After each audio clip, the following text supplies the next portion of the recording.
Bonjour et bienvenue sur la chaîne de Nostalor, où les séries de notre enfance et de notre adolescence n'ont jamais vraiment quitté nos écrans.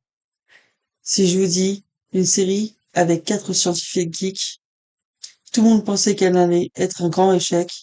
Pourtant, 12 saisons, 279 épisodes, diffusés dans plus de 100 pays, et encore regardés aujourd'hui sur les plateformes. Qu'est-ce que vous me répondez? Eh oui, bien sûr, c'est The Big Bang Theory. Alors, intro. Alors, tout d'abord, pour parler de la série, c'est une série qui est, donc, comme je vous ai dit, sur 12 saisons, euh, qui a eu pas mal de péripéties. Donc, tout d'abord, on va euh, parler des grandes lignes. Donc, la première, c'est que c'est une série qui a failli ne pas exister du tout. Pourquoi? Parce qu'en fait, personne n'en voulait. Clairement, le pilote, une fois qu'il a été fait, il a été envoyé à plusieurs chaînes, et plein de chaînes ont refusé. Donc on va déjà parler de quelque chose, des créateurs. Les créateurs de la série, donc c'est Chuck Lorre et de Bill Prady. Donc Chuck Lorre, c'est celui qui a créé la série Mom, euh, Mon oncle Charlie, euh, et plein d'autres. Donc, comme je vous ai dit, le premier pilote a été refusé par plein de chaînes, voire quasiment toutes les ont refusé. Dedans, il n'y avait pas de Penny. Penny était remplacé par Cathy. Sheldon avait un autre aussi caractère. Il était beaucoup plus sombre, je dirais. Léonard est un peu plus cucu. Voilà. La chaîne CBS refuse, tout ça. Enfin, et donc après normalement beaucoup de séries après euh, un pilote raté, bah les séries sont annulées ou bah, ils meurent. C'est des séries qui tombent dans l'oubli. Donc ça arrive à plein de séries, hein. Mais les créateurs décident pourtant de recommencer le pilote. Et là, tout change. Déjà, ils changent d'actrice. Il met Kaylee Cuoco en tant que Penny. Et en fait, Penny devient plus les yeux et les téléspectateurs en eux-mêmes. C'est-à-dire qu'en fait, elle essaie le créateur essaie de faire refléter ce que nous, on ne pouvait pas comprendre que Penny pourrait demander. Comme si c'était une transition. Donc, cette décision en fait, c'était quelque chose qui n'existait pas à la base et ça a été pris un peu sur le tas. Je trouve que c'était une très très bonne idée car pour moi, c'est ce qui a fait que Penny donne un élan à la série. Donc Penny et le groupe clairement parce que il faut pas oublier c'est que dans les premières saisons ils ne sont que 5. Donc le groupe de geeks plus Penny et c'est ce qui a fait toute la construction de la chose quoi. Donc maintenant on va passer à la deuxième. Donc deuxième chapitre et le pourquoi ça marche. Pourquoi ça marche? Parce qu'en fait la série parle finalement de l'amitié, la différence, la solitude, l'acceptation. Et c'est des thématiques qui parlent à un plus grand nombre. Peu importe dans quelle situation on se trouve, etc. Elle parle à tout le monde. Ensuite, parler un peu des personnages. Alors, j'ai bien entendu que certains m'ont dit, je, tout ce qui est spoiler, je les mettrai maintenant à la fin de vidéo. Comme ça, au moins, vous êtes au courant. Donc, Léonard. Léonard, c'est un personnage qui a un grand manque de confiance en lui. Euh, comment il cherche l'approbation de sa mère, de sa petite amie, de ses amis. Pour lui, il faut que les gens leur donnent son accord. Howard. Howard, c'est un peu l'humour bébête.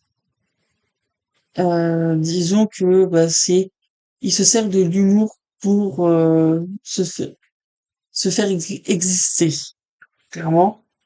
Donc c'est quelqu'un qui vit encore chez sa mère, un Tanguy quoi, disons.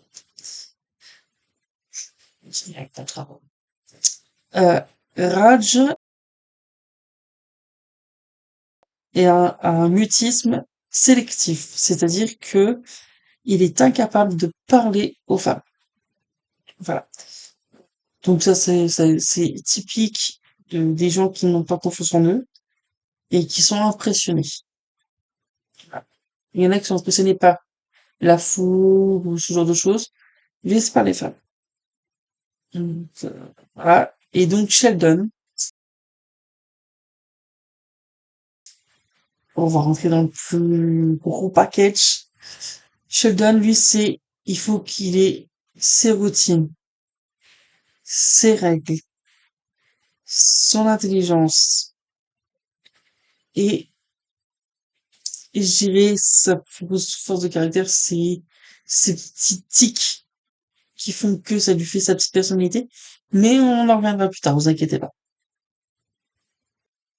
Maintenant, on va revenir sur le fameux sujet, le phénomène, même je dirais, Sheldon. Et pourquoi Sheldon est devenu aussi culte? La réponse est en quelques mots. Bazinga. Le penny. Le toc toc toc penny, toc toc toc penny. Oui, le fameux trois coups à la porte qui nous est expliqué plus tard dans la série, qui au final en plus est un quiproquo pour le coup. Voilà. Et son fameux point zéro. Alors, il l'explique très tôt dans la série, donc ça, je suis pas besoin de faire de spoiler alerte. Pour lui, son ancrage, c'est sa place sur le canapé. C'est son point zéro. Les fameux contrats qu'il fait à tout bout de champ, c'est-à-dire que pour lui, toute sa vie tourne autour des contrats. Alors, pourquoi? Ce que j'en pense moi, c'est une façon de se rassurer. Parce qu'en fait, c'est pas forcément pour une obligation. Alors, certes, ça aussi, mais c'est aussi pour se rassurer. Voilà.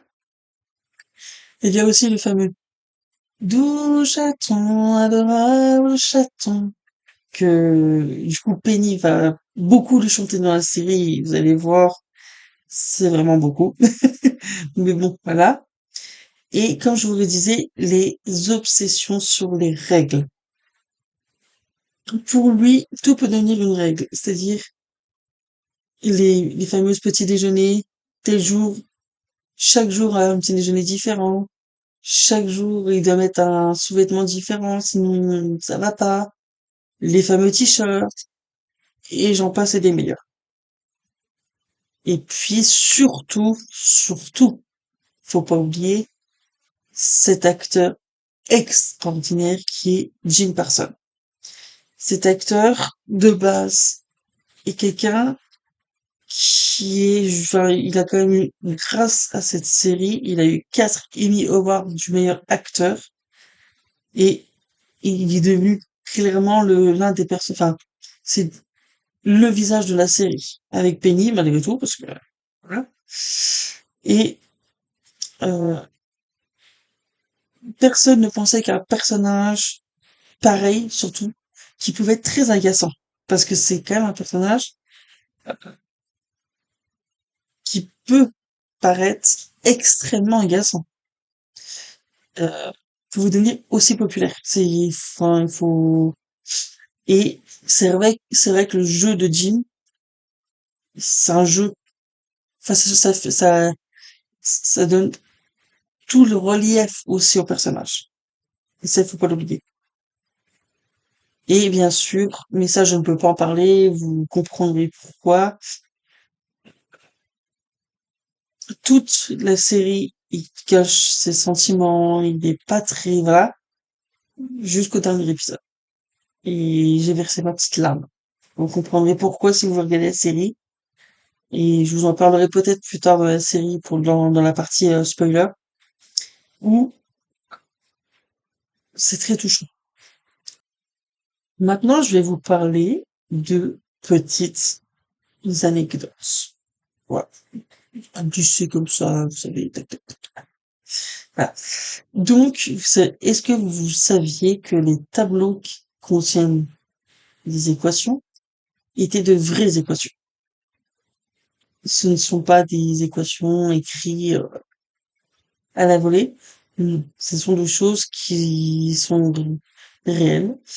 Euh, donc, déjà, moi, j'ai eu une prof de, moi-même personnellement, j'ai une prof de maths qui me l'a dit aussi quand j'ai passé mon BTS.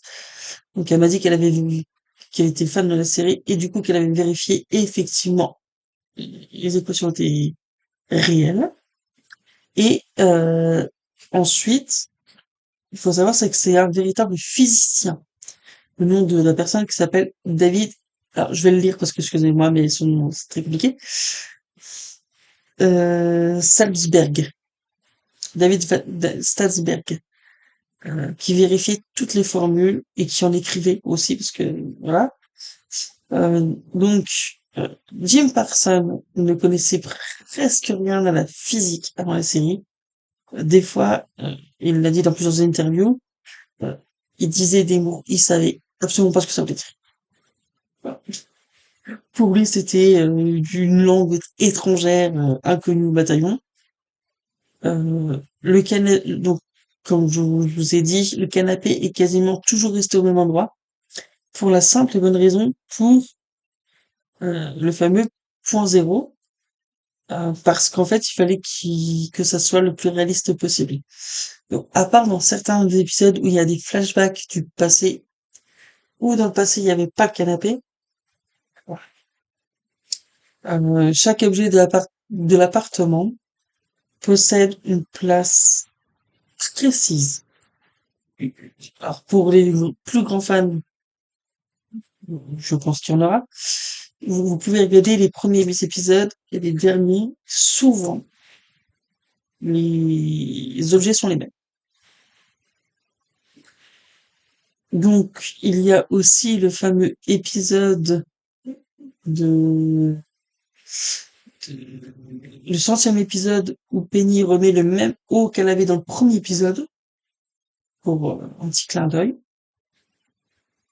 Euh, les scènes sont tournées, alors, ah oui, ça c'est de plus en plus rare, mais toutes les scènes étaient tournées devant un vrai public.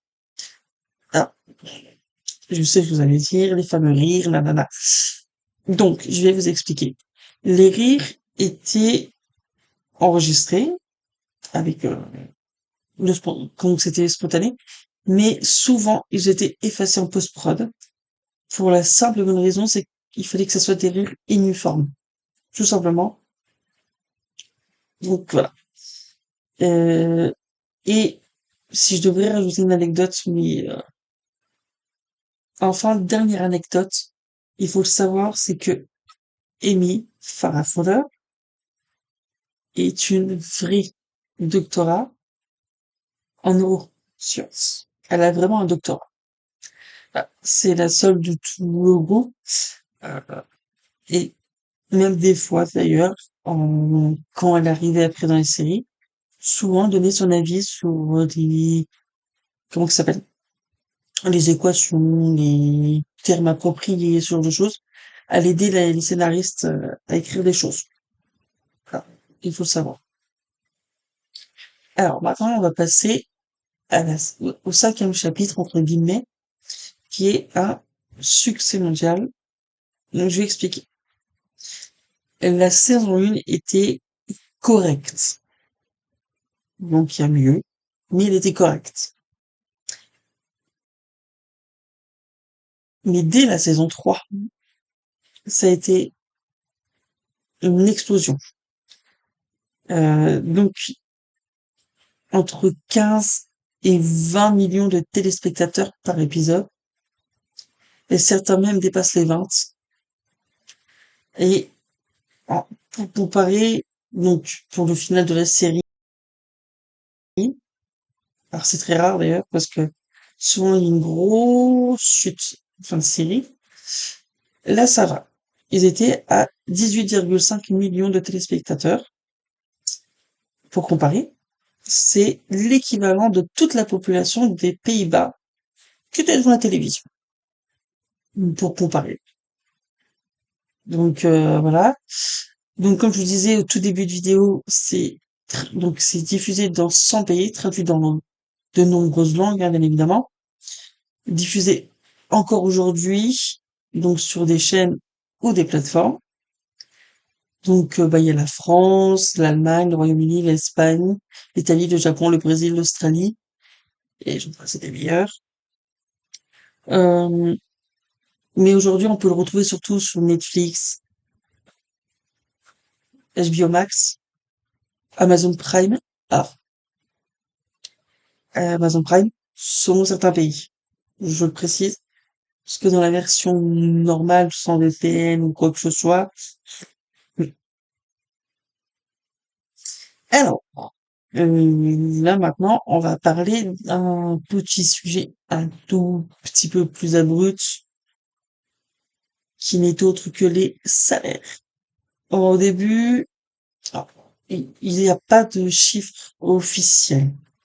Au début, c'était des salaires classiques, donc de la saison 1 à la 3. Voilà. Puis, quand ça a commencé l'explosion de la série jusqu'à la fin, Jim Parsons, Jimmy Galaki, Kaylee Cuoco, Simon Helper et Kanuel Nayar, pardon, touchaient 1 million par épisode. Donc, par une fois 24, vu qu'une saison c'était 24 à peu près épisodes, pour une saison.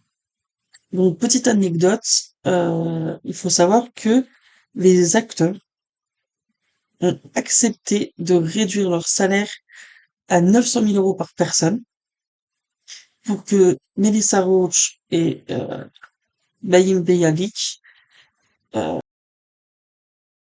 puissent être au même stade qu'eux, tout simplement. Et il faut le dire, c'est que c'est très, très rare à Hollywood que ça se passe. De tête, peut-être sur Friends à un moment donné, mais je suis même pas sûr sur fois que je vérifie. Alors, maintenant, pourquoi les gens ont souvent critiqué cette série? Alors là, ça va être rapide. Souvent, c'est les mêmes choses qui reviennent. C'est les rires enregistrés. Et ah, moi, ça ne me dérange pas parce que j'adore la série et j'y fais limite abstraction, clairement. Mais je peux le comprendre parce que il y a des séries que je regarde. Je suis pas forcément le plus fan possible et effectivement, du coup, je les entends plus, par exemple. Ensuite, il y a aussi l'humour répétitif. Le fameux, par exemple, Toc Toc Toc Penny, dans quasiment tous les épisodes. Euh, les fameux clichés sur les geeks aussi. Donjons et Dragons, les comics, voilà, on connaît. Les clichés, quoi. Et, alors, ça, on l'entend beaucoup maintenant chez les fans, que Raj a été peu, voire pas du tout développé. Voilà, ça a été dommage. Ensuite, bah, des romances parfois trop longues, hein, c'est de qui on parle, hein, malheureusement. Ça a été trop long à se mettre en place. Une fois que ça a été mis en place, ça va. Ça a été long quand même. Ensuite, Qu'est-ce qu'on retrouve beaucoup dans cette série? C'est ce que je parlais, les fameux geeks, clichés geeks. Donc, bah, le parler, très geek, hein, on va pas se mentir. Tout ce qui est Marvel. Alors, Marvel et DC, parce que bon, Sheldon est plus team DC. Star Wars, Star Trek, à ne pas confondre parce qu'ils peuvent se mettre en colère. La Comic Con, donc on entend beaucoup parler, Donjons et Dragons, les jeux vidéo, et grâce à cette série, malgré tout, ça, je vais dire, participé à rendre la culture geek populaire. Et je trouve ça très bien. Parce que, bon, bah, je serais pas forcément là sinon, hein, voilà. Mais clairement, je connais, enfin, moi j'étais déjà fan de culture pop avant, et c'est vrai que ça a ouvert des portes à des gens qui ne l'étaient pas. Donc maintenant, on va parler des records de la série. Alors, il y en a quand même pas trop mal. Bon, je les ai notés, je devrais pouvoir lire de tête. Je, je vais le dire quand même, hein. Donc 279 épisodes, 12 saisons, 10 Emmy Awards, 52 nominations en tout, donc pour la globalité, 4 Emmy Awards pour Jim Parsons, des milliards de dollars générés par la Warner Bros. Grâce aux diffusions et rediffusions de la série. Alors, maintenant, on va aller vers une petite partie que les gens n'aiment pas, la partie spoiler. Alors, maintenant, on va aller sur une partie un peu plus spoiler. Donc, si vous voulez quitter cet épisode, n'hésitez pas à laisser un commentaire, un like et de partager la vidéo et de vous abonner. Alors, tout d'abord, pourquoi la série s'arrête-t-elle au bout de 12 saisons? Alors, ce n'est pas du tout à cause des audiences. C'est simplement et tout bêtement parce que Jim Parsons voulait arrêter. Et pour eux, les producteurs n'ont pas vu là grand intérêt de continuer sans Sheldon. Et je les comprends, en fait, vraiment. Ils se sont dit, vaut mieux qu'on arrête à notre prime que de faire une ou deux saisons sans Sheldon et que potentiellement ça soit un flop. Donc, il y a ça. Ensuite, comme je vous ai dit plus haut, la fin de série s'arrête sur donc Amy et Sheldon qui ont un prix Nobel et juste le discours est extraordinaire. C'est pour moi le moment le plus fort de The Big Bang Theory où j'ai pleuré, ou voilà, où Sheldon pour la première fois dit à ses amis qu'il les aime. Voilà, c'est rien que d'y penser, voilà, j'ai des frissons et c'est quelque chose qui est très fort pour lui parce qu'il dit pas ses sentiments. Ensuite, on apprend que Penny est enceinte, voilà, et du coup, le fameux ascenseur est refait. Donc ça, c'est une petite boutelette, hein. Et on les voit pour la dernière fois manger ensemble sur le canapé. Enfin, pour cette série, quoi. Donc voilà. Et c'est pour moi, je pense, pour une fin de série comique, pardon, ils pouvaient pas mieux faire. Clairement parce que ils ont bien tourné la fin, ils ont pas fait du mélodramatique. Vraiment, c'est top. Ensuite, bah, Si je pour résumer, donc, en quelques mots, on va résumer. C'est une série scientifique, une série sur des personnes différentes qui trouvent leur place, qui cherchent à essayer d'inclure le maximum de personnes sans en mettre de côté. Et surtout, faut pas oublier, c'est que cette série est arrivée en tant que pop culture. Elle était unique. Personne n'avait fait. Alors, je vais parler vite fait en même temps. Actuellement, il y a 2 spin-offs en cours, au moment où je sors cette vidéo, hein. Il y a Georgie First Marriage. Je peux pas en parler, sinon ça fait trop loin dans les... Enfin, il y en a, il y a eu... ah, je vais restituer tout ça. Il y a une série juste après qui s'appelle Young Sheldon. Et Young Sheldon a fait 7 saisons. Je vous ferai certainement aussi une vidéo dessus parce que j'adore cette série. Ensuite, là, on a 2 spin-offs en cours actuellement. Georgie First Marriage. Je peux pas en parler parce qu'autrement, bah, ça s'appelle tout Sheldon. Voilà. Et une deuxième qui s'appelle Stuart, ce multivers, je sais plus quoi. Il faut que je regarde le titre exact. Et donc là, le jour où je parle, il y a 2 épisodes. Et honnêtement, je vais faire une petite critique en même temps parce que je fais jamais trop de critiques et je pense que je vais commencer à m'y mettre de plus en plus. Donc, critique de films, etc. en même temps. J'ai adoré. Voilà. Il n'y a pas d'autres mots. Les 2 premiers épisodes, le premier était mais complètement barré. Complètement. Et le deuxième, je me suis dit, ah ouais, ils tiennent un truc, hein. Euh, Sachant que dans les 2 premiers épisodes sont spoilés, il faut revenir des acteurs de la série originale. Mais c'est des génies, en fait.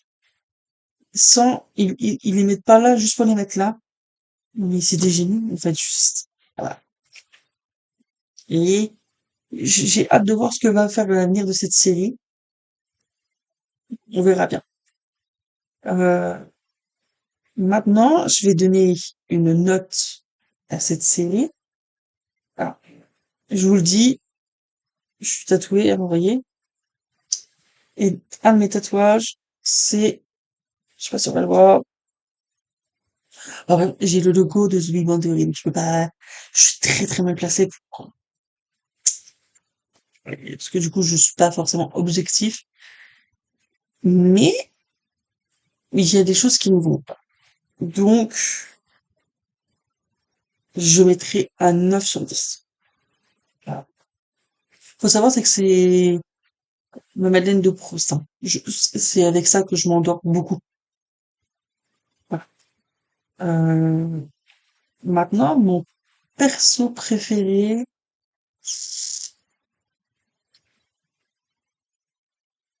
Sheldon. En fait, après, c'est que j'adore l'adorer, mais j'adore aussi le détester. C'est le problème. Mon épisode préféré, je devrais dire aussi,